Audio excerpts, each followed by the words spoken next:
السلام علیکم ورحمۃ اللہ وبرکاتہ۔ گزشتہ سے پیوستہ، چونکہ جیسا کہ آپ جانتے ہیں کہ ہم پارہ نمبر 14 پڑھ رہے تھے، سورۃ النحل، رکوع نمبر 9۔ چونکہ سارے توحید کے دلائل بتائے جا رہے تھے، تو رکوع نمبر 9 میں اللہ تعالیٰ نے بتایا کہ پکارنا بھی کس کو ہے، الہکم الہ واحد، وہی ہی الہ ہے، ایک ہی الہ ہے۔ تو جو ایمان لاتے ہیں آخرت پر اور اللہ پر،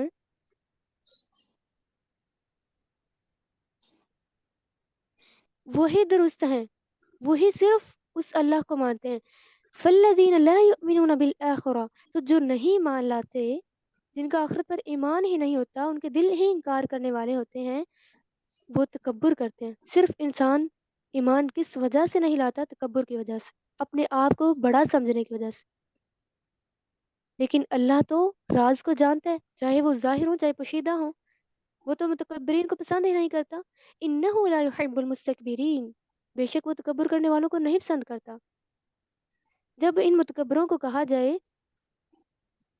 کہ وہ سب کچھ کس رب نے نازل کیا ہے، کیا کچھ نازل کیا ہے، تو یہ متکبروں کا انداز کیا ہوتا ہے، آگے سے ریئیکشن کیا ہوتا ہے؟ یہ کہتے ہیں کہ یہ پہلے کی کہانی ہے، تو قیامت کے دن یہ بوجھ اٹھائے ہوں گے اپنے گناہوں کے، بغیر علم کی وجہ سے جو بھٹکے ہوئے ہیں، یہ اپنا گناہوں کا بوجھ جو ہے قیامت کے دن اٹھائیں گے۔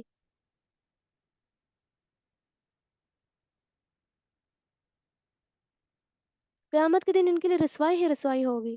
اس دن یہ اپنے شرکاء کو بلائیں گے، وہ بھی ان سے جھگڑیں گے، آپس میں یہ جھگڑیں گے، کیونکہ اس دن تو کوئی سفارش کر ہی نہیں سکے گا، جو بھی انہوں نے گڑے ہوئے ہو۔ تو مشرکین کا آخری وقت کیسا ہوتا ہے؟ الذین تتوفاہم الملائکہ ظالمی انفسہم، یعنی ان کا جب آخری وقت ہوتا ہے، ان کو موت آنے والی ہوتی ہے، تو یہ اپنے نفسوں پر گویا اس طرح ہوتا ہے جیسے یہ ظلم کر رہے ہوں، اتنی برے طریقے سے ان کی جان نکلتی ہے۔ پھر یہ فوراً کہیں گے کہ ہم تو نیک عمل نہیں کرتے تھے، حسرت کریں گے۔ تو ان سے کیا کہا جائے گا؟ فَادْخُلُوا أَبْوَابَ جَهَنَّمَ خَالِدِينَ فِيهَا، اس جہنم کے دروازوں میں داخل ہو جاؤ، اس میں تم ہمیشہ رہنے والے ہو۔ فَلَبِئْسَ مَثْوَى الْمُتَكَبِّرِينَ، کتنا برا ٹھکانہ ہے متکبرین کا، تکبر کرنے والوں کا۔ ان کے برعکس جنہوں نے تقوی اختیار کیا اور ایمان لائے جو ان کے رب نے ان کی طرف نازل کیا، انہوں نے کہا یہ بہتر ہے، تو ان کے لیے ہی بلائیاں ہوں گی دنیا میں بھی اور آخرت میں بھی۔ وَلَنِعْمَ دَارُ الْمُتَّقِينَ، کتنا اچھا در ہے، کتنا اچھا گھر ہے متقین کا۔ ان کے لیے باغات ہوں گے، جنت ہوگی جس کے نیچے سے نہریں بہتی ہوں گی۔ جب ان کو فرشتے فوت کرتے ہیں، موت دیتے ہیں، تو وہ اس حال میں ہوتے ہیں کہ وہ پاک ہوتے ہیں، وہ سلام کر رہے ہوتے ہیں۔ تو ان سے کیا کہا جائے گا؟ ادخلوا الجنۃ بما کنتم تعملون، جنت میں داخل ہو جاؤ بوجہ اس کے جو تم عمل کرتے تھے۔ اعمال پر ہی دار و مدار ہوتا ہے نتیجے کا۔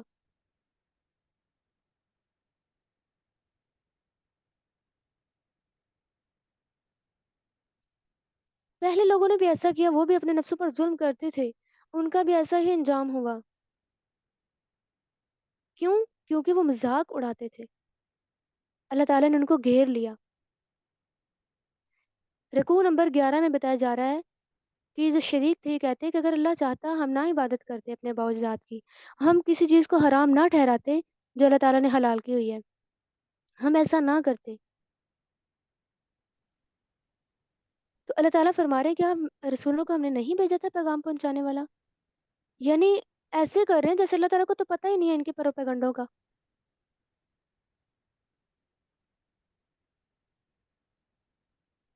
پیغمبروں نے تو کہا تھا ان اعبدوا اللہ واجتنبوا الطاغوت، اللہ کی عبادت کرو، طاغوت سے جتناب کرو، بچو اس سے۔ طاغوت کیا ہوتا ہے؟ ہر وہ سرکش جس کی اللہ کے علاوہ عبادت کی جائے، جو اللہ کے علاوہ اپنی طرف بلائے۔